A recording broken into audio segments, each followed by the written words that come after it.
ಬೆಳಗಾವಿಯ ಸಂತಿ ಬಸ್ತುವಾಡ ಗ್ರಾಮದಲ್ಲಿ ಕುರಾನ್ ಸುಟ್ಟ ಪ್ರಕರಣಕ್ಕೆ ಸಂಬಂಧಪಟ್ಟಂತೆ ಬೆಳಗಾವಿಯಲ್ಲಿ ಹಿಂದೂ ಜನಾಕ್ರೋಶ ಪ್ರತಿಭಟನಾ ರ್ಯಾಲಿ ನಡೆದಿರೋದು. ಸಂತಿ ಬಸ್ತುವಾಡ ಗ್ರಾಮಸ್ಥರು ವಿಎಚ್ಪಿ ಹಾಗೂ ಬಜರಂಗ ದಳದಿಂದ ಬೈಕ್ ರ್ಯಾಲಿಯನ್ನ ಹಮ್ಮಿಕೊಳ್ಳಲಾಗಿದೆ. ಚೆನ್ನಮ್ಮ ವೃತ್ತದಲ್ಲಿ ಮಾನವ ಸರಪಳಿಯನ್ನ ನಿರ್ಮಾಣ ಮಾಡಿಕೊಂಡು ರಸ್ತೆ ಬಂದ್ ಮಾಡಿ ಆಕ್ರೋಶವನ್ನ ವ್ಯಕ್ತಪಡಿಸಿದ್ದಾರೆ. ಕುರಾನ್ ತೆಗೆದುಕೊಂಡು ಬಂದು ಸುಟ್ಟಾಕಿದಂತಹ ಪ್ರಕರಣಕ್ಕೆ ಸಂಬಂಧಪಟ್ಟಂತೆ ಈಗಾಗಲೇ ಇನ್ಸ್ಪೆಕ್ಟರ್ ಕೂಡ ಅಮಾನತಾಗಿದ್ರು. ಈ ಕೇಸಿಗೆ ಸಂಬಂಧಪಟ್ಟಂತೆ ಮತ್ತಷ್ಟು ಆಕ್ರೋಶ ಹೆಚ್ಚಾಗ್ತಾ ಇದೆ. ಚೆನ್ನಮ್ಮ ವೃತ್ತದಲ್ಲಿ ಮಾನವ ಸರಪಳಿ ನಿರ್ಮಾಣ ಮಾಡಿಕೊಂಡು ರಸ್ತೆ ಬಂದ್ ಮಾಡಿ ಆಕ್ರೋಶ ಹೊರ ಹಾಕ್ತಾ ಇದ್ದಾರೆ. ಕುರಾನ್ ಸುಟ್ಟ ಪ್ರಕರಣದಲ್ಲಿ ಗ್ರಾಮದ ಹಿಂದೂಗಳಿಗೆ ಕಿರುಕುಳ ಕೊಡ್ತಾ ಇದ್ದಾರೆ ಅನ್ನೋದು ಇವರ ಆರೋಪ. ಅನಾವಶ್ಯಕವಾಗಿ ಹಿಂದೂ ಯುವಕರನ್ನ ಪೊಲೀಸರು ಕಿರುಕುಳ ಕೊಡ್ತಾ ಇದ್ದಾರೆ.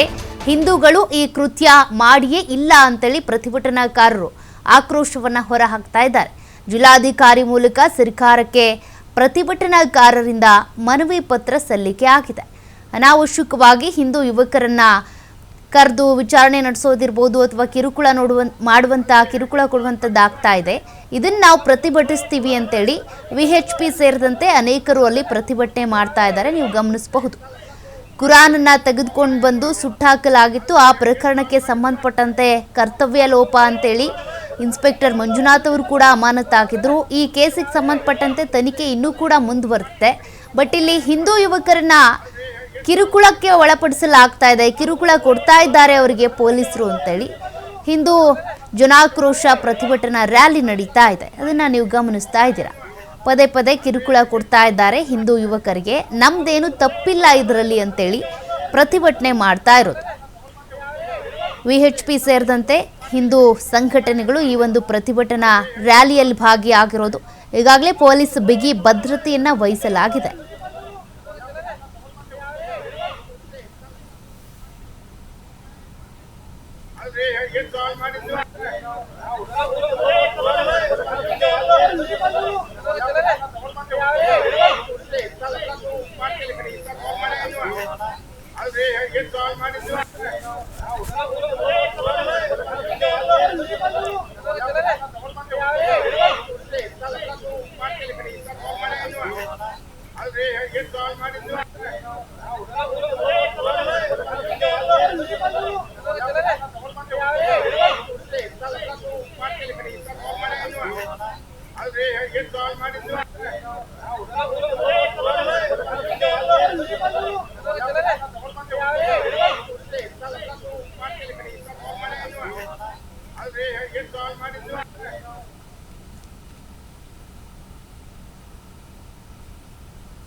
ಮತ್ತಷ್ಟು ಡೀಟೇಲ್ಸ್ ಕೊಡ್ತಾರೆ ಪ್ರತಿನಿಧಿ ಶ್ರೀಧರ್ ಕೋಟಾರಗಸ್ತಿ. ಶ್ರೀಧರ್, ನಿಜಕ್ಕೂ ಕೂಡ ಅಲ್ಲಿ ಹಿಂದೂ ಯುವಕರಿಗೆ ಪೊಲೀಸರು ಕಿರುಕುಳ ಕೊಡ್ತಾ ಇದ್ದಾರೆ ಅನ್ನುವಂಥ ಆರೋಪ ನಿಜಾನ?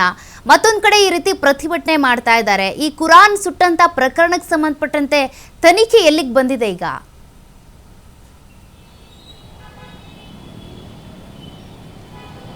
ಸೌಖ್ಯಗೆ ಪ್ರಮುಖವಾಗಿ ಬೆಳಗಾವಿ ಜಿಲ್ಲೆಯ ಬೆಳಗಾವಿ ತಾಲೂಕಿನ ಸಂತಿ ಬಸವಾಡ ಗ್ರಾಮದಲ್ಲಿ ಕುರಾನ್ ಸುಟ್ಟ ಪ್ರಕರಣ ಇದೆ.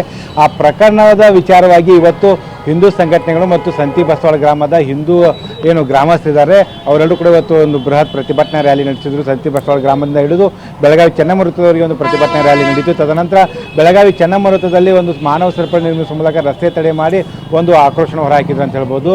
ಕುರಾನ್ ಸುಟ್ಟ ಪ್ರಕರಣದಲ್ಲಿ ಅಮಾಯಕ ಹಿಂದೂ ಯುವಕರಿಗೆ ಕಿರುಕುಳ ಕೊಡಲಾಗ್ತಾ ಇದೆ. ಕುರಾನ್ ಸುಟ್ಟ ಪ್ರಕರಣದಲ್ಲಿ ಹಿಂದೂಗಳಿಗೆ ಇಲ್ಲಿ ಹಿಂಸೆ ಮಾಡುವಂಥ ಕೆಲಸವನ್ನು ಪೊಲೀಸರು ಮಾಡ್ತಾ ಇದ್ದಾರೆ ಅನ್ನೋಂಥ ಒಂದು ಆರೋಪವನ್ನು ಈಗ ಹಿಂದೂ ಪರ ಸಂಘಟನೆ ಕಾರ್ಯಕರ್ತರು ಮತ್ತು ಮುಖಂಡರು ಮಾಡಿದ್ದಾರೆ.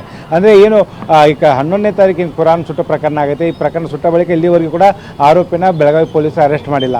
ಆದರೆ ಇಲ್ಲಿ ಒಂದು ಆರೋಪಗಳನ್ನು ಈಗ ಹಿಂದೂ ಪರ ಏನು ಸಂಘಟನೆಗಳಾಗಿರ್ಬೋದು, ಜೊತೆಗೆ ಆ ಒಂದು ಗ್ರಾಮದ ನಿವಾಸಿಗಳು ಆರೋಪ ಮಾಡುತ್ತೆ ಏನಂದರೆ, ಆ ಒಂದು ಮಸೀದಿಯಲ್ಲಿದ್ದಂಥ ಕುರಾನ್ ಏನು ಸುಟ್ಟ ಪ್ರಕರಣ ಇದೆ, ಅದೇ ದಿನ ಯಾಕೆ ಆ ಒಂದು ಮಸೀದಿಯಲ್ಲಿದ್ದಂಥ ಆಗಿರ್ಬೋದು ಸುತ್ತಮುತ್ತಿದ್ದಂಥ CCTV ಕ್ಯಾಮ್ರಾ ಬಂದ್ ಆಗುತ್ತೆ. ಜೊತೆಗೆ ಆ ಕುರಾನ್ ಸುಟ್ಟ ಪ್ರಕರಣ ಏನಾಗುತ್ತೆ, ಅದೇ ದಿನ ಯಾಕೆ ಮೌಲ್ವಿ ರಜೆ ಮೇಲೆ ಹೋಗಿರ್ತಾರೆ ಅನ್ನೋಂಥ ಪ್ರಶ್ನೆ ಮಾಡುವಂಥದ್ದು. ಜೊತೆಗೆ ಮಧ್ಯರಾತ್ರಿ ಒಂದು ಕುರಾನ್ ಸುಟ್ಟಿದ್ದಾರೆ ಅನ್ನೋಂಥ ದೂರನ್ನು ಪೊಲೀಸರಿಗೆ ಕೊಡ್ತಾರೆ. ಹಾಗಾದರೆ ಬೆಳಗಿನ ಜಾವ ಮಾಡುವಂಥ ಪ್ರಾರ್ಥನೆ ಸಂದರ್ಭದಲ್ಲಿ ಇದು ಅವ್ರ ಗಮನಕ್ಕೆ ಬರಲಿಲ್ವಾ? ಅಂದರೆ ಪ್ರಾರ್ಥನೆ ಮಾಡುವಂಥ ಕುರಾನ್ ಇಲ್ಲದೆ ಅವರು ಪ್ರಾರ್ಥನೆ ಮಾಡೋದೇ ಇಲ್ಲ. ಹಾಗಾಗಿ ಈ ಎಲ್ಲವೂ ಕೂಡ ಅನುಮಾನಗಳ ಇಲ್ಲಿ ಸೃಷ್ಟಿ ಮಾಡ್ತಾ ಇದ್ದಾವೆ. ಇಲ್ಲಿ ಯಾವುದೇ ಒಬ್ಬ ಹಿಂದೂ ಕಾರ್ಯಕರ್ತ ಆಗಿರ್ಬೋದು ಅಥವಾ ಗ್ರಾಮದ ಯಾವುದೇ ಒಬ್ಬ ಹಿಂದಾಗಿರ್ಬೋದು ಈ ಒಂದು ಕುರಾನನ್ನು ಏನು ಸುಡುವಂಥ ಕೃತ್ಯಗಳನ್ನು ಮಾಡಿಲ್ಲ ಅನ್ನೋಂಥ ಒಂದು ಮಾತುಗಳನ್ನು ಈಗ ಪ್ರತಿಭಟನೆ ಮೂಲಕ ಹಿಂದೂ ಪರ ಸಂಘಟನೆ ಕಾರ್ಯಕರ್ತರಾಗಿರ್ಬೋದು ಜೊತೆಗೆ ಆ ಸ್ಥಳೀಯ ಗ್ರಾಮಸ್ಥರು ಹೇಳುವಂಥದ್ದು. ಹೀಗಾಗಿ ಪೊಲೀಸರು ಯಾರು ಈ ಒಂದು ಕುರಾನ್ ಸುಡುವಂಥ ಕೆಲಸ ಮಾಡಿದಾರೋ ಅಂಥ ಆರೋಪಿಗಳನ್ನು ಅರೆಸ್ಟ್ ಮಾಡಲಿ. ಯಾಕಂದರೆ ಆರಂಭದಲ್ಲಿ ಅಪರಿಚಿತ ವ್ಯಕ್ತಿಗಳು ಅನ್ನೋಂಥ ಅದನ್ನು ಬಿಟ್ಟು ಈಗ ಹಿಂದೂಗಳೇ ಸುಟ್ಟಿದ್ದಾರೆ ಅನ್ನುವಂಥದ್ದಲ್ಲಿ ಅದನ್ನು ಬಿಂಬಿಸುವಂಥ ಕೆಲಸ ಮಾಡಲಾಗ್ತಾ ಇದೆ. ಇದನ್ನು ನಾವು ವಿರೋಧ ಮಾಡ್ತೀವಿ ಅನ್ನೋಂಥ ಮಾತನ್ನು ಹೇಳುವಂಥದ್ದು. ಜೊತೆಗೆ ಏನಂದರೆ ಈ ಒಂದು ಪ್ರಕರಣದಲ್ಲಿ ಯಾರು ಮೂಲತಃ ಯಾಕಂದರೆ ಆ ಒಂದು ಘಟನೆ ಆದಂಥ ಸಂದರ್ಭದಲ್ಲಿ ಡಾಗ್ ಸ್ಕ್ವಾಡ್ ಕೂಡ ಅಲ್ಲಿ ಹೋಗುತ್ತೆ. ಡಾಗ್ ಸ್ಕ್ವಾಡ್ ಕುರಾನ್ ಸುಟ್ಟ ಸ್ಥಳದಿಂದ ಹೋಗಿ ಮತ್ತೆ ಆ ಒಂದು ಮಸೀದಿ ಬಳಿ ಹೋಗಿ ನಿಂತ್ಕೊಳ್ಳುತ್ತೆ. ಹಾಗಾಗಿ ಈ ಒಂದು ಪ್ರಕರಣದಲ್ಲಿ ನಿಮ್ಮವರು ಯಾರಾದರೂ ಇನ್ವಾಲ್ವ್ ಇದ್ದಾರೆ ಅನ್ನೋಂಥ ವಿಚಾರವನ್ನು ಬೆಳಗಾವಿ ಗ್ರಾಮೀಣ ಇನ್ಸ್ಪೆಕ್ಟರ್ ಅಲ್ಲಿ ಅವರಿಗೆ ಎಚ್ಚರಿಕೆ ಕೊಡ್ತಾರೆ. ಎಚ್ಚರಿಕೆ ಕೊಟ್ಟ ಬಳಿಕ ಏನಂದರೆ ಆ ಒಂದು ಬೆಳಗಾವಿ ಗ್ರಾಮೀಣ ಇನ್ಸ್ಪೆಕ್ಟರನ್ನು ಅಮಾನತ್ ಮಾಡುವಂಥ ಕೆಲಸ ಮಾಡಲಾಗಿದೆ ಅನ್ನೋಂಥ ಒಂದು ಮಾತುಗಳನ್ನು ಕೂಡ ಈಗ ಈ ಒಂದು ಗ್ರಾಮಸ್ಥರು ಹೇಳುವಂಥದ್ದು. ಒಟ್ಟಿನಲ್ಲಿ ಈ ಒಂದು ಕುರಾನ್ ಸುಟ್ಟ ಪ್ರಕರಣ ಏನಿದೆ, ಕುರಾನ್ ಸುಟ್ಟ ಪ್ರಕರಣ ಈಗ ಅದನ್ನು ಖಂಡಿಸಿ ಅಂದರೆ ಆ ಕುರಾನ್ ಸುಟ್ಟ ಪ್ರಕರಣದಲ್ಲಿ ಏನು ಅಮಾಯಕರಿಗೆ ಕಿರುಕುಳ ಕೊಡ್ತಾ ಇದ್ದಾರೆ ಅದನ್ನು ಖಂಡಿಸಿ ಇವತ್ತು ಹಿಂದೂ ಪರ ಸಂಘಟನೆ ಕಾರ್ಯಕರ್ತರು, ವಿಶ್ವ ಹಿಂದೂ ಪರಿಷತ್, ಬಜರಂಗ ದಳ ಜೊತೆಗೆ ಏನು ಶ್ರೀರಾಮ ಸೇನೆದಂತೆ ಈ ಎಲ್ಲ ಕಾರ್ಯಕರ್ತರು ಒಟ್ಟಾಗಿ ಒಂದು ಪ್ರತಿಭಟನೆ ನಡೆಸಿದರು. ಜೊತೆಗೆ ಮಾಜಿ ಶಾಸಕ ಸಂಜಯ್ ಪಾಟೀಲ್ ಕೂಡ ಈ ಒಂದು ಪ್ರತಿಭಟನೆ ನೇತೃತ್ವವನ್ನು ವಹಿಸಿದರು. ಕಳೆದ 5 ದಿನಗಳ ಹಿಂದೆ ಅಷ್ಟೇ ಈ ಕುರಾನ್ ಸುಟ್ಟ ಪ್ರಕರಣದಲ್ಲಿ ಆರೋಪಿಗಳನ್ನು ಅರೆಸ್ಟ್ ಮಾಡಬೇಕಂತೇಳಿ ಏನು ಶಾಸಕ ಆಸಿಫ್ ಸೇಠ್ ನೇತೃತ್ವದಲ್ಲಿ ಮುಸ್ಲಿಮರು ಒಂದು ಪ್ರತಿಭಟನೆ ನಡೆಸಿದರು. ಈಗ ಹಿಂದೂಗಳು ಪ್ರತಿಭಟನೆ ನಡೆಸಿರ್ತಕ್ಕಂಥದ್ದು.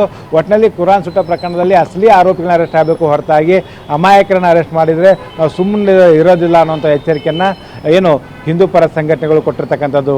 ಸೌಖ್ಯ. Thank you Shridhar, live ಡೀಟೇಲ್ಸ್ಗೆ.